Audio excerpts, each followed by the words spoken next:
వాళ్ళ సిస్టర్ సుష్మానో ఎవరో ఆమె అనుకుంటా. వాళ్ళ హస్బెండ్ పేరు జై అంట.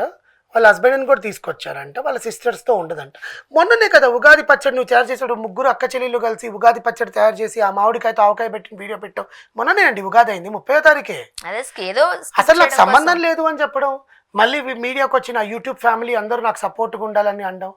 What ever you have done the mistake, this is not the right way to confess. అంతే కదా. మీ చెల్లెని పక్కన కూర్చోబెట్టి సారీ చెప్పించి నువ్వు కన్ఫెస్ చెయ్యి. అవును. నీ దగ్గర నిజంగా ఆ అబ్బాయి ఎవరైతే ఆ పర్సన్ ని తిట్టావో అతన్ని నిన్ను ఇబ్బంది పెట్టుంటే ఆ చాట్ అంతా బహిరంగంగా పెట్టు. లేదు అతను ఏం పెట్టలేదు, మనకు తెలిసిపోయింది కదా. అది అందరికీ తెలిసిందేనండి. వాళ్ళు చేసే వ్యాపారం మూసుకోవాల్సిన అవసరం లేదు. If they are really doing a great business, మళ్ళీ వాళ్ళు మూసుకోవాలండి, ఇంకెవరు కొంటారు వాళ్ళ దగ్గర. సస్టైన్ ఇప్పుడు కదా వాళ్ళకి వచ్చేది బుద్ధి జ్ఞానం. వాళ్ళకి ఇప్పుడు ఒకవేళ వాళ్ళు ఉన్నా కూడా ఎవరు కొనలేండి వాళ్ళ దగ్గర, కానీ అది వేరే విషయం. ఆ పచ్చళ్ళని వాళ్ళే తింటారు రోజు కూరలు వండుకోకుండా. కానీ బట్ ఇలాంటి వాళ్ళకి నిజంగా సోషల్ మీడియా చేసిన మంచి ట్రోల్స్ లో ఇదొకటి. ఖచ్చితంగా అలాంటి వాళ్ళకి బుద్ధి వచ్చింది.